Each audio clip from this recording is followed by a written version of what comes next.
Hello and welcome to the AutoTalk Weekly Wrap. Sweltering opposite me is Graham McDonald. Graham, how are you today? Hot. Very hot. It's already 55 degrees out here in West Auckland, and I would run the air conditioning, but we wouldn't hear me. We'd just hear the of the Yeah, frigid cold yeah. air conditioning unit running. So I'm going to sit here and little beads dripping off my forehead as we talk. This house room now has no air conditioning, but we've managed to pick up a couple of really good quality used mobile units, and Mm-hmm. they're life changing. They are life changing, Yeah, but still yeah. a bit greasy. Well, maybe we'll keep with this one today a little trimmed up. It is still the holidays. There's still a huge amount of news around, but there is a little bit. There's a Mm-hmm. little bit of analysis. So yeah, we'll have a wee play with that. And yeah, we had a bit of a fun week. Graham and I hit the road. The We road, did. Jack. Roadie. We did a roadie. We for our sister Tidal Levies and Beyond, we went and did a bit of a road trip down to uh, not quite Palmerston North to test out a particular car. And unfortunately, this one was a bit of a fail. The whole concept of the test we do on this is a 1,000-kilometer test. So it's basically that we uh, jump in the car with a 100% battery, drive 1,000 kilometers, and see how fast we can do it. And that may sound pretty boring, but it's actually quite interesting because there's a lot of Mm-hmm. factors you've got to vary in. And if you're going for maximum performance, you can certainly make the most out of the EV battery's habits. Some cars are faster charging, some cars are slower, some cars are efficient, some cars aren't. And yeah, we had a bit of an issue. The car we were driving was one of the first in the country, chucked off the boat straight into our hands, and it seems there might be a bit of a fault. So yeah, we bailed out and we came back to Auckland, and then the car's actually going in today to be checked, and we sent a whole pile of data off. And yeah, I'll decide after that whether we're going to put that video out, Graham. We'll see. We'll Mm. see.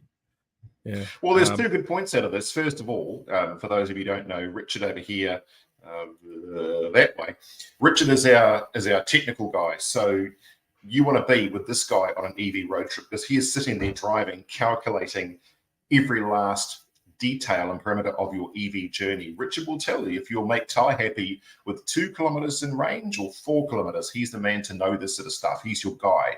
Whereas I'm a bit more of the laid back, how does the car drive? How are we going to get there? Do they sell good coffee at the place we're going to? Are we going to run out of electricity on the desert road? No, we're not good. That's what I want to know. I believe I was And this, encouraging you to use more electricity on the desert road. you were actually encouraging me to not drive like what we call it. We said cheap dad, but with kids in the back of the car wanting ice creams was kind of the brief.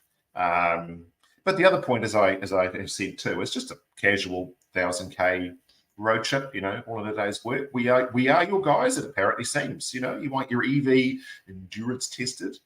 We are the people. Yes, we'll give you some really solid real world stats on those vehicles. The one car we have, this is a new thing that we're doing. We have finished we have done the data on one car, and it was really interesting. It was it was the MG 451 kilowatt, the base model, Mm-hmm. and it certainly did add a wee bit of time to the trip, about an extra hour and a half, if I think I recall, to do 1,000 kilometers. But I generally would spend an hour and a half resting during 1,000 kilometers, maybe not quite that much, but it was certainly cheaper. I think it worked out to be, even with the price of fast charging, which is a lot more expensive than charging at home, it still worked out to be about $100 cheaper to do that trip than in a Kia Mm. Cerato. And even if you chuck road user charges on top, which are coming and should come, I believe, then we will, it's still a positive way to do things. Reminds me of a discussion I've had with a few people lately. We got any thoughts how they can put road user charges on PHEVs, Graham? There's a hornet's nest on this one that I can sense just a million problems coming at this thing, and I sense also there may be a few officials in Wellington right now thinking this is a really good idea. Anybody on how this is going to actually work in real time? Yeah. Well, no, because the officials aren't back yet. They're not back till Monday. Not true, actually, but they could be sitting in their holiday batch somewhere in Wellington, contemplating such things while they have a cup of coffee in the morning. Dominion. Yeah. I would be. You done any shoplifting at high-end boutiques recently? No. As part of my sort of aspirations to be a political candidate, that I know, by the way, dead and buried, I'm not going to go there anymore. But I always thought, part of the list you should tick off is to shoplift something first. It keeps it real, right? You're one of the people. If you haven't done a bit of shoplifting and a bit of a berg here and there, how would you know what it's like to live as an average Kiwi? How is she going to keep that job anyway? Well, the most worrying aspect of it for me was that one of the articles was, first of all, she's overseas, and secondly, that the Green Party were in a discussion and conversation with the affected store. And I thought, ooh, if ever that smells of perversion of the course of justice, not that I'm suggesting it is anybody who's a Green Party follower, but, that's what it kind of looks like for me, saying, if you didn't press charges, boy, oh boy, we'd be ever grateful with a supply of your clothing at retail cost for the next X number of years for our entire party. Yeah. This place does, I think, like $500 t-shirts, so I'm not sure that's going to work. Oh, I think it would if that got somebody out of the poo. It's too late. T-shirts. Supposedly the police are dealing with it, but yeah. So I'm not sure if any politicians have stolen a car from a car dealership. That would be interesting. Well, in New Zealand, I don't know, but in history, I'm sure, depending on the country you're from, that'd be just like, in New Zealand, we're pretty tame with our politicians. And look, bless you, any politicians or your assistants that are watching this. I think we're really lucky in New Zealand to have the caliber of politicians across all the different parties that we do. We look at some of the just clusters out there that occur with politics in some other countries and their politicians. We're pretty lucky, really. Come on. We do well. We do well by the people that represent us. Yes. Right, let's jump into some news. We're going to make this one a relatively short episode today because we're all running around and we're all busy and you probably want to get back to the batch. That most that you got sitting there, or coffee, bit of whiskey in it, whatever you do on a summer morning. Now let's duck into this, and a lot of kind of secondary statistical analysis is what I think we're looking at this week in regards to news. Sorry, get bread and milk. Someone clearly has not worked out that I'm. Right now, can you hear me? Oh, we can all hear you, right? We're just checking to see what's in your shopping list. Yeah, sweet. Right, so that's not the story I wanted to start with. Let's go back over here. Kind of being thrown out of order now. Where are we? Boom. There we go. Nothing like live media, guys. This isn't some kind of pre-recorded podcast. We just wing it. There we go. Vehicle arrivals down 1.5% in 2023. Total of 18,413 vehicle imports hit the wharves in December, bringing the total to 250,690 for the year. That was down 1.5% compared to 254,593 vehicle arrivals in 2022, led by a sharp decline in commercials. The total number of passenger vehicles was up 3% year on year, with total of 214,066 arrivals in 2023 compared to 207,673 in 2022. In December, 7,454 new cars and 772. That ain't that's a yeah. I'm gonna have to track that one down because I think it was more. I think that might be 7,700 used cars, perhaps, for the month. Total truck and van imports were down 23.3% year on year, with 35,302 arrivals in 2023 compared to 46,045 the year prior. This includes 30,545 new commercial vehicles for the year, with 5,514 units over 3.5 ton. Used commercials still on the toilet, etc., etc. It's interesting there.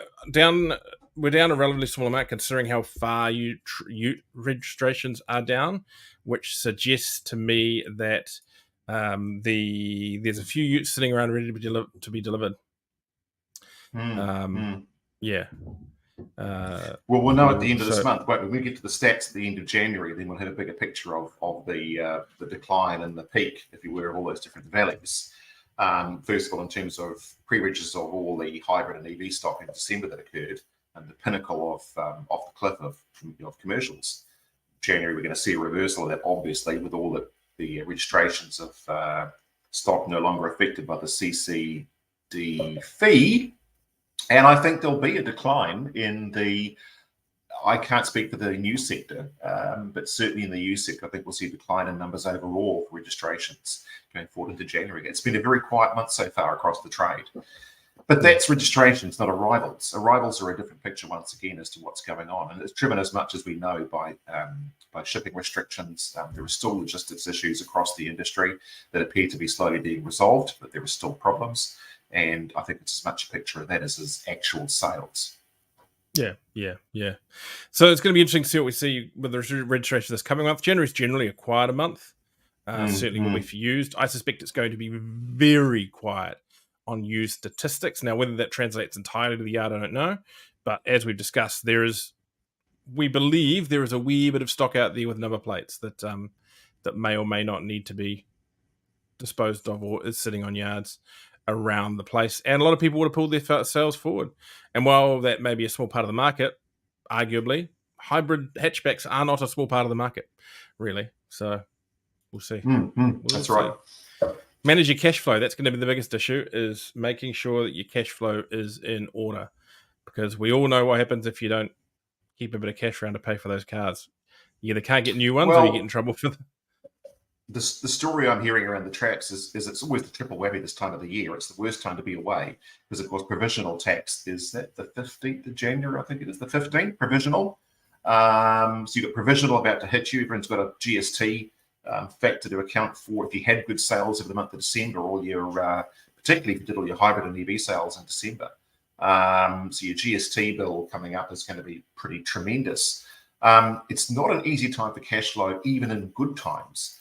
But in bad, sucky times, particularly on the back of what was a fairly good year, provisional tax particularly, it's not a great time for your money at all. Your money's not happy right now. Yeah. I thought none of us made money, Graham. I thought we all just, had accountants that kept all our profits minimal. And anyway.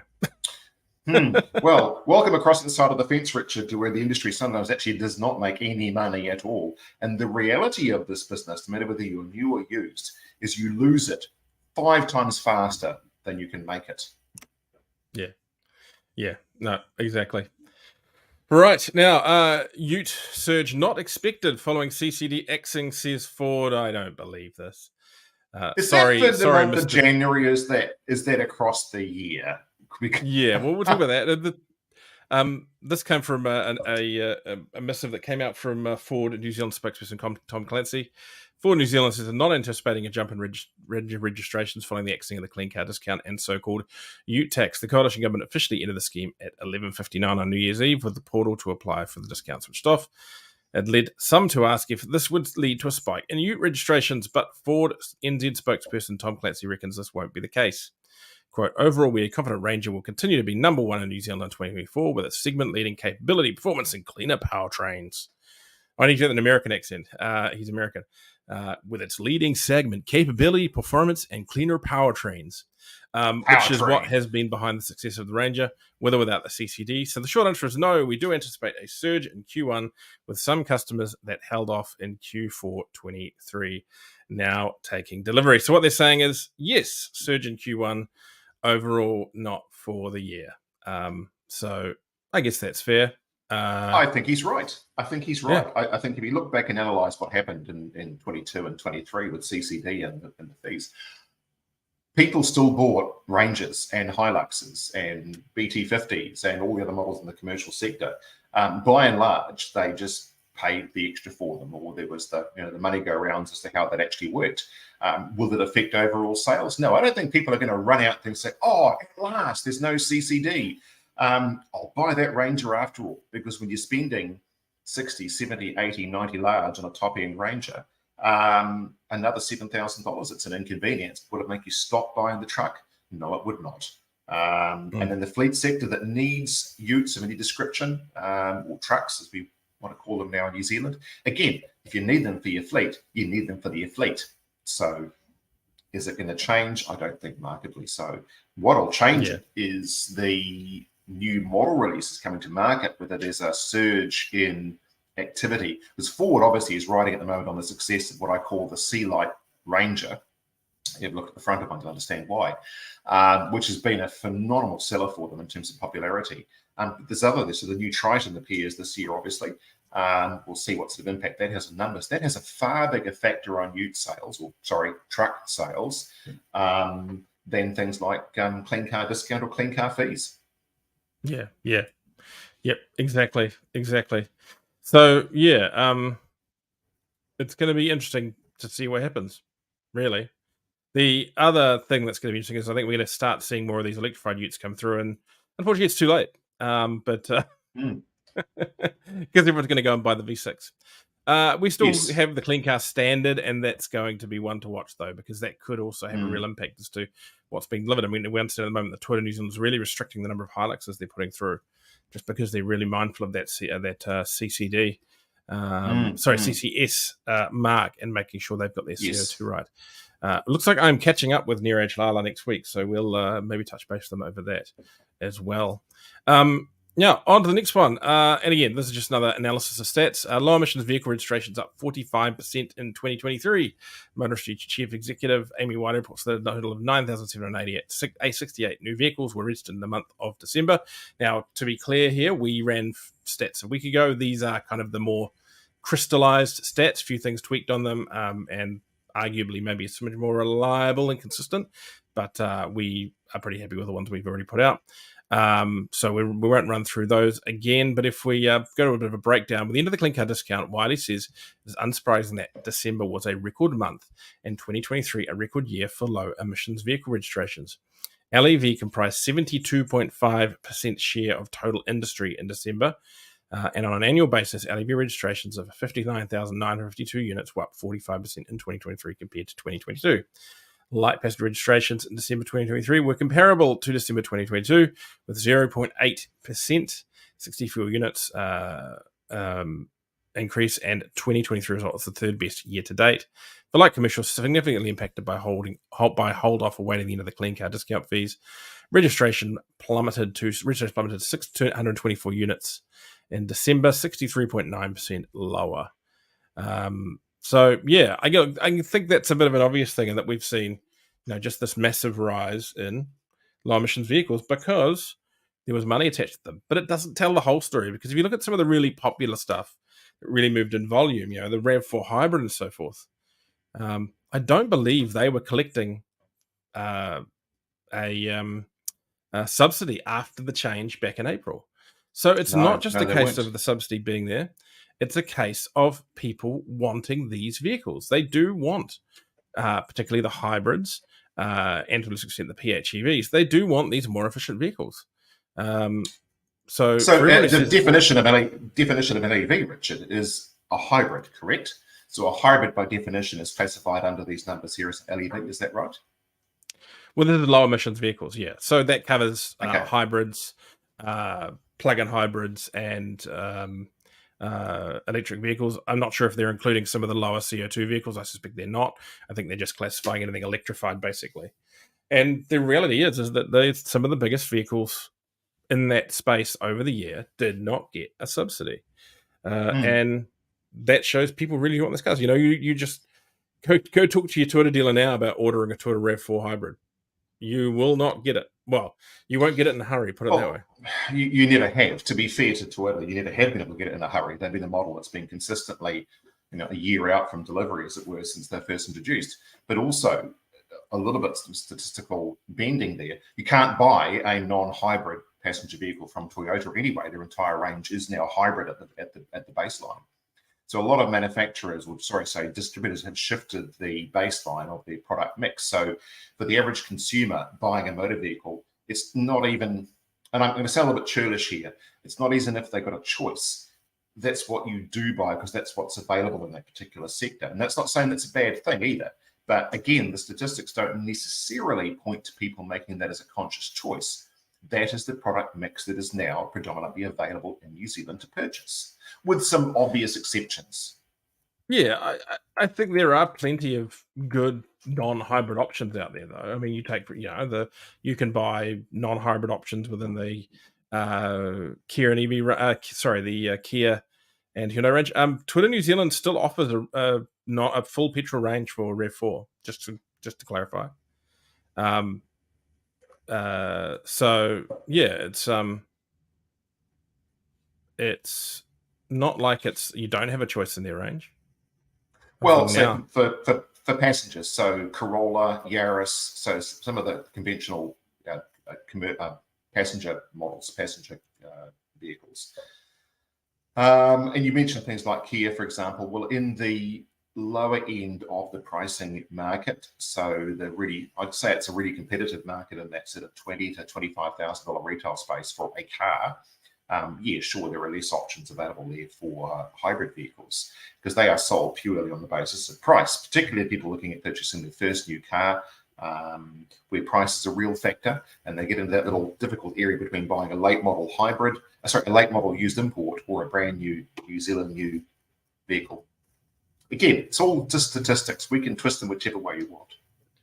Just to be clear to everyone, there is one hybrid. There is one RAV4 that you can get this year. No, they need to update this stuff. No. This is true. There are three RAV4s you can buy. Petrols.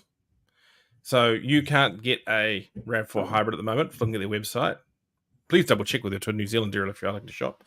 But apparently, you could have a fully petrol RAV4 GLX all-wheel drive, a RAV4 Adventurer in petrol. These are the desirable specs, basically, or a RAV4 Limited front-wheel drive.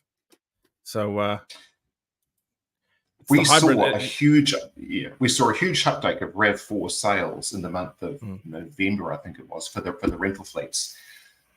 Were they the petrol models, like purely ICE models, or was there a blend of hybrid and ICE, or did we see the rental fleets moving towards hybrid?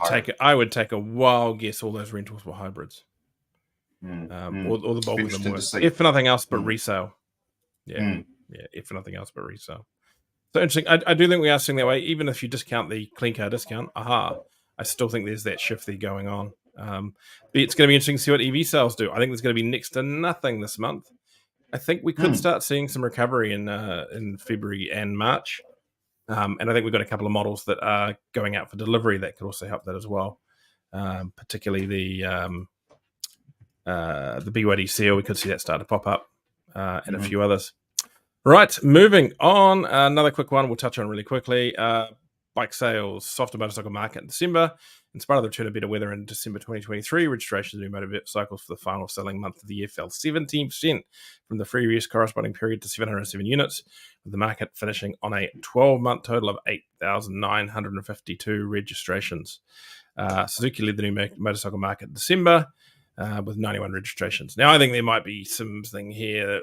When was Field Days in 2022, Graham? Oh, that was the awful year where they pitched it into some crazy time of the year and it was a dud. Remember that? It was either November or December or some really It was early December. I think that's why bike sales are down. I think that's why they're down. I'm going to go and tweak that one. Right. Now, Trade Me reveals top 10 2023 listings. Two supercars, a celebrity's yacht, and Harold the Giraffe's former home made it to the Hall of Fame as Trade Me Motors listings of the year for 2023. Not the Toyota Aquagram. Head of Trade Me Motors. Croydon's Toyota Aqua should be, I don't know, it's probably 11. They just must have missed it off when they did the calculations. Head of Trade Me Motors, Jamie Fuller, and congratulations to Jamie on that role. I gather she picked it up sometime last year, but seemed to be relatively quiet. We went through a period for a few years where it wasn't entirely clear who the head of Trade Me Motors was. Says that the nation's hearts were captured by everything from the humble vehicle to the aspirational. The top listings of 2023 show Kiwis are into all sorts of vehicles, whether it be soon-to-be classic or $1 million supercar. The most viewed listing with 156,939 views was also the most expensive. This 2019 McLaren Senna GTR had an eye-watering asking price of $3.25 million. It's an ultra rare car, one of just 35 worldwide, and reportedly the only one in Aotearoa, and it is absolutely bonkers. I would suggest that a lot of that traffic came from overseas. Yeah. The runner-up came second in more ways than one, with 120,294 views, a 2018 Ford GT. That's something after your heart, isn't it, Graham? Of course, that and lots of 14-year-old boys googling at night supercars. Yep. To put on and the next one was Kim.com's 1959 Elvis pink Cadillac. It was one of the ones that got seized back when he got raided. Where are we? There's some boats. Really tradie motors, but yeah, I get it. And gathered that Harold the Giraffe's former home was the trailer that it ran around. He ran around in. Yeah, 5 of the 8 motors featured in this year's top 10 were built before the turn of the century. A listing for 3 Volkswagen Combi vans came in at 5th place, and a Series 3 Land Rover in 8th. See, this is why that classic car website's actually doing a good thing by coming to New Zealand, I suspect. There's a lot of classics here that I think they could target. Mm-hmm. Now, I've also just suddenly felt instantly old because they said before the turn of the century. I think, what? They didn't make a lot of cars in the 1800s. Oh. Yes. There's parents at my daycare, the daycare my daughter goes to, who were born after the turn of the century, which makes me feel really old. Yeah. Christchurch car yard struck by silo spill.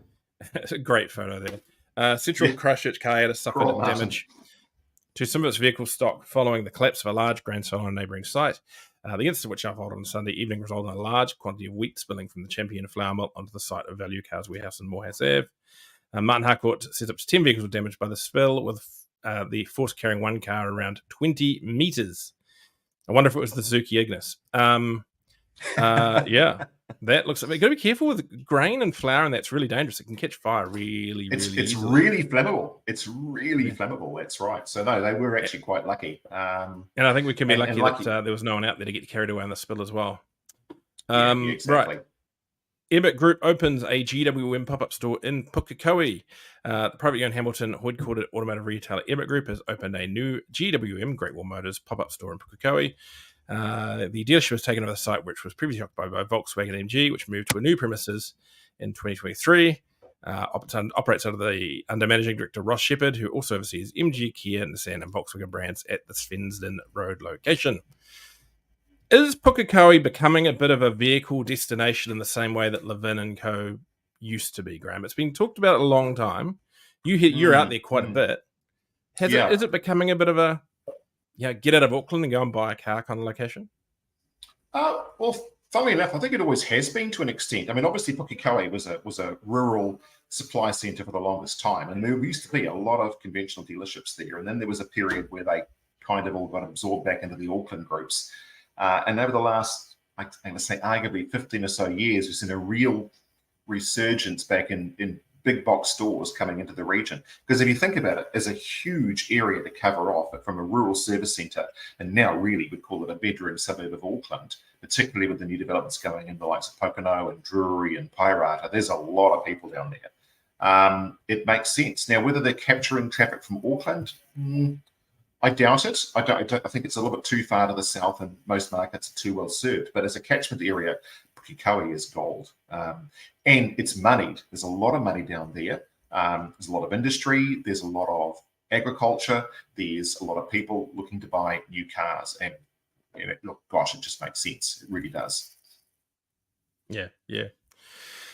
Another little one. A motor brand to launch with 7-year warranty and roadside package. The general distributor for all the Amoda brand says it will launch the C5 and E5 EV in March 2024 with one of the most generous warranties in the industry, being a 7-year vehicle unlimited kilometer package that includes roadside assistance. The Amoda E5 EV will also come with an additional 8-year battery warranty. Providing customers with a generous warranty package backs the confidence that Amoda has in the fleet they're bringing to market, Amoda JQ country manager Sheldon Humphrey says. We've seen this tactic a lot from new car brands. Just slap a long warranty on it. You have a somewhat differing opinion on the value of these, I think.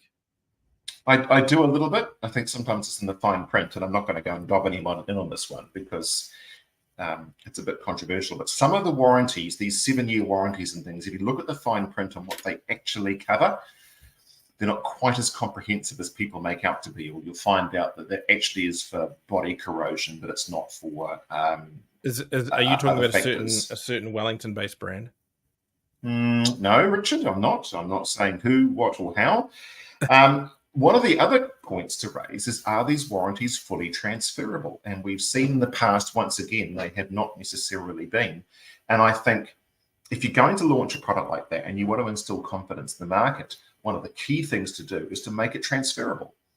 Because your customer buying the vehicle, the average ownership is not 7 years for a car. It's not. It's, 3.5 years in New Zealand. Let's push it out to 4 years, even for the older set that are buying, retirement vehicles and things. They're still going to trade up and work.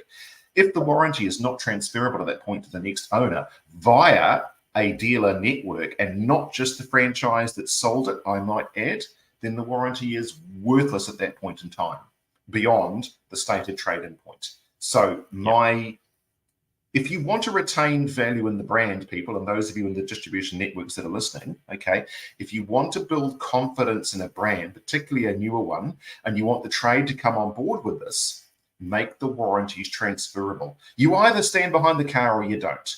Whether it's sold by your customer, through another dealer, or through the wholesale network, as long as the vehicle hasn't been smashed or flood damaged and you've got a degree of confidence, why wouldn't you make the thing transferable? Because if you don't, it says you don't really stand behind it after all, and you're kind of hoping you might get out of it at a 3-year point when they trade it in. That smells. Yes. Yep. Well, we'll see what Omoda. I've been searching for the detail. I can't find the fine detail on Omodas, but we'll search that up. Maybe we'll chat about that next week. Now, Nissan pilots agent model in Sweden. From January 24, Nissan Nordic Europe says it will introduce an agent model in Sweden. Nissan says it's working to transform its operations in Europe in light of the changing market needs and customer purchasing expectations. Is that people just not buying enough Nissans? Sweden with its focus on digitalization, subscription solutions, and the introduction of electrification, is at the forefront of the transition to a new era of vehicle ownership, making it an ideal pilot market for this new agent model, says Nissan. So yes, it's only a pilot market.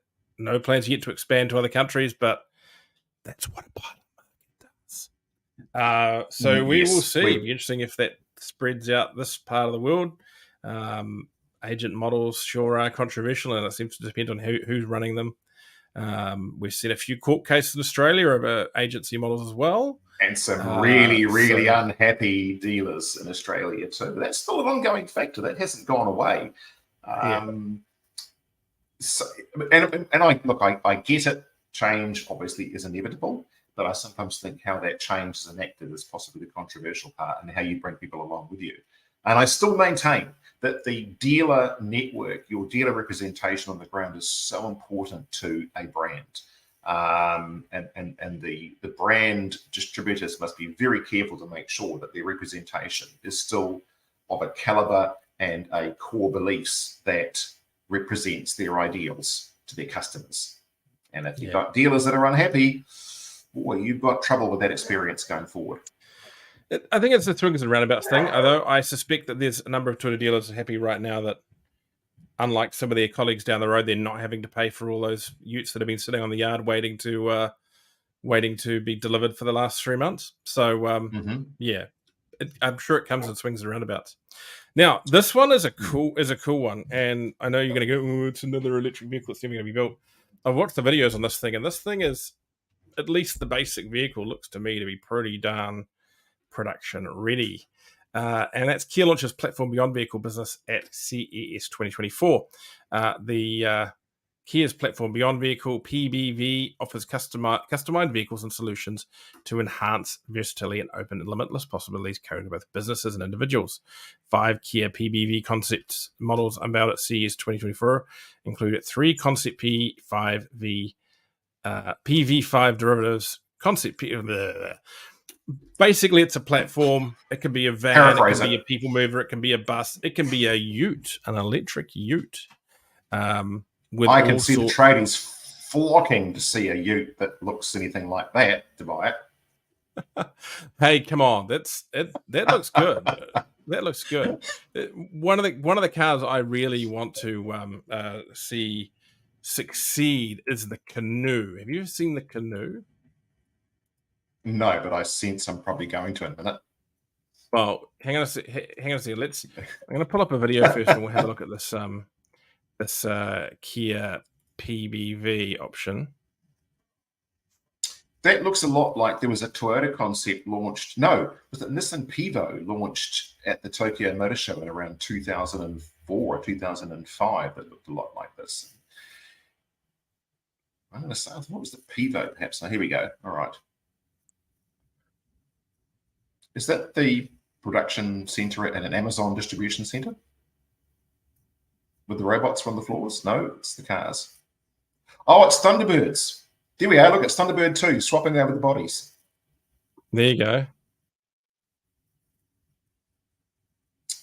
Right. Is this the assembly process or the at your own home process? I've got a farm truck looks like that. My little Suzuki farm truck looks exactly like that, actually.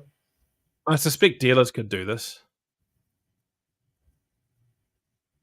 With a simple swap. I love the screen at the front. Yeah. I wonder if you could type your own message in on that. Yeah.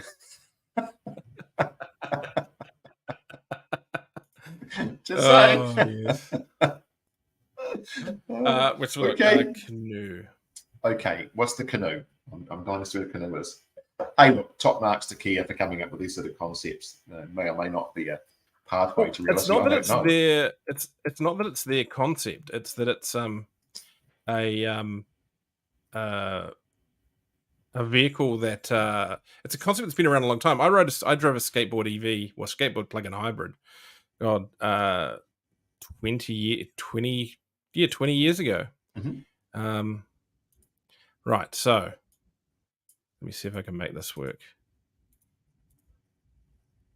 So this is the Canoe. So the Canoe again is a skateboard platform that you can put a minivan body on, a double cab ute body, a single cab ute body on, you can jack it up and have a high riding full drive. You can have it like a little sports van, whatever kind of thing. But this one is a version of it called the American Bulldog. But this, unlike a lot of these vehicles, these are actually driving around, and they've been gone into the hands of a journalist in America. But whether the car company will actually go anywhere, bit like your internet connection, clearly, Richard.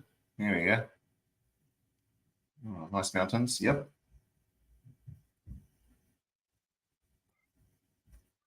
Okay. It is looking a lot like my little Suzuki Carry farm truck, my little Impact that I've got on the farm. Except a heck of a lot bigger. Yeah. I can carry a lot on an Impact, I tell you now. Sorry? I can carry a lot on the back of my Impact. That looks like that looks like you got to admit, that vehicle's pretty cool. Sure, it looks like it's reversing. Okay. All right. So we've seen the Canoe. So is this a swap body model once again? Yep. It's well, I don't think they're going to do body swaps with these ones. I think the Canoes, it's more a case of they've got a flexible platform and they can deliver you one of those, or you can deliver you the van version, or they can deliver you the that cowboy, by the way, he was looking at going, where the hell's my Silverado gone? So that's the Canoe. They've got like 20,000 pre-orders. Yeah, it's pretty cool. Whether they can get it off the ground, I don't know. We'll see. Walmart's ordered the van version of the Canoe. Okay, yeah, that makes sense. But once again, I guess the target market for that they're talking about there, with like hardened Montana ranchers gazing fondly across at their Canoe. Oh, they'll be queuing up at Walmart to drive that, won't they? Well, no, they're going to use it for their deliveries. Yeah. So yes. Anyway, the market for it is going to be urban, isn't it? It's not going to be rural. Marketing people, I think some have a different viewpoint about where those vehicles go. That will go urban marketplace, urban vehicles, fantastic. It's not going to go out in the back blocks of Montana. Just saying. Anyway, let's just flick through 3 last stories before we go. The premium market seems to be alive and well. Rolls-Royce delivers more than 6,000 motor cars in 2023. That's a lot of very expensive cars. Now, I suspect a lot of that's because, the Ultra Rich haven't been doing too badly lately. They added an SUV, and it's the Cullinan that's done it. The Cullinan's been a big part of that sales success. Honestly, Richard, you'd have one. If Rolls-Royce said to you, you know what, Richard, you're a pretty good guy. We like your show. You've got a bit of reach here in New Zealand. Have a Cullinan on us for a year. You'd say yes, wouldn't you? You'd park that in the driveway at 905, wouldn't you? I want a Spectre, an all-electric all-wheel drive coupe with rear suicide doors. There's one in New Zealand at the moment, I gather. So, watch Isn't that it space. funny? It might happen.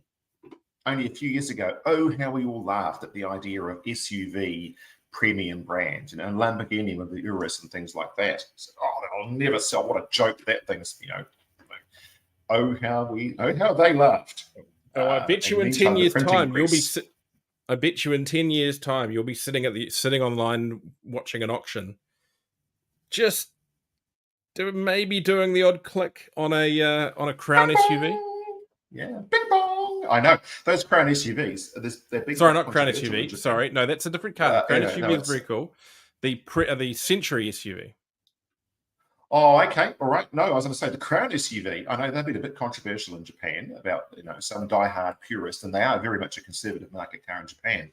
Have been a little bit critical of the new Crown, particularly the Crown SUV, as it were. I think they're a really good-looking machine, and a few of those will come to New Zealand. The problem they're going to have is they're going to be really expensive for a really long time. The one thing I can't wait to see come to New Zealand, and I wouldn't be surprised if maybe our friends at Tour New Zealand bring one down just for a bit of a look at what we can do, is the Century SUV. The Century SUV, I mean, that's... Yeah. You've never seen a picture? You've seen a picture, or? No, I haven't. If I've not seen one, I just haven't been looking for one. No. You can find one of those too, surely. Century SUV, no. I believe we've shown it on the show before. Do like me a nice Century. Yes. But like all that high-end Toyota stuff in Japan, it is just hideously expensive for a very, very long time.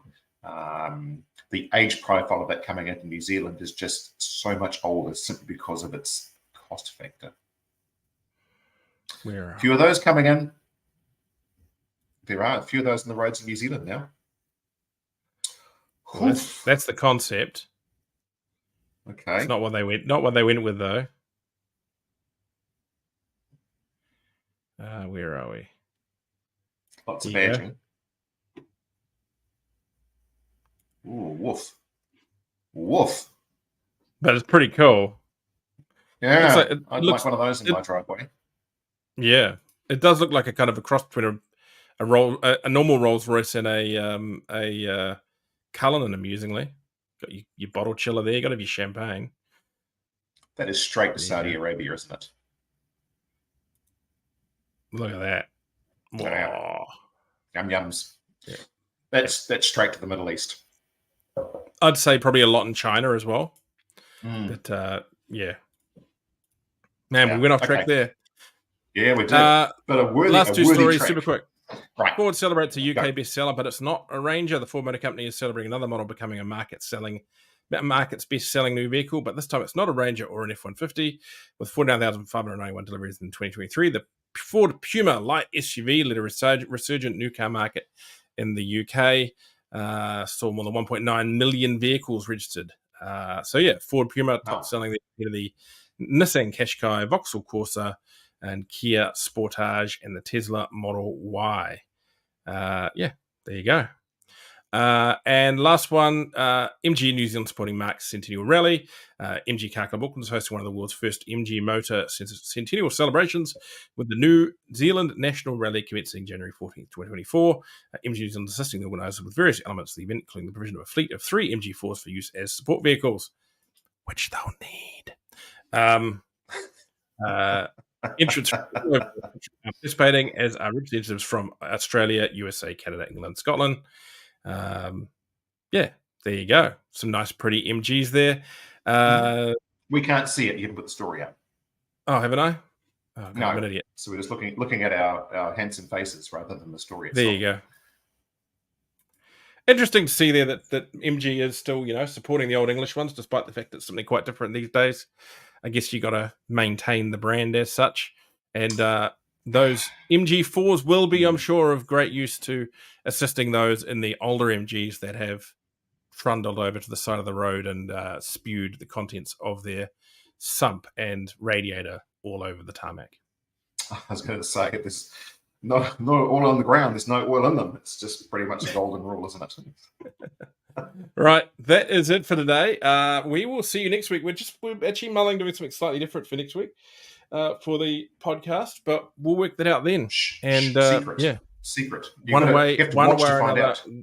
Yep, one way or another, you'll see or hear from us next week on the AutoTalk Weekly Wrap. And hang on. It's a goodbye from us. That's a goodbye from Amos. Oh, yeah. Hi, Amos. Yeah. He didn't say much this show, did he? No.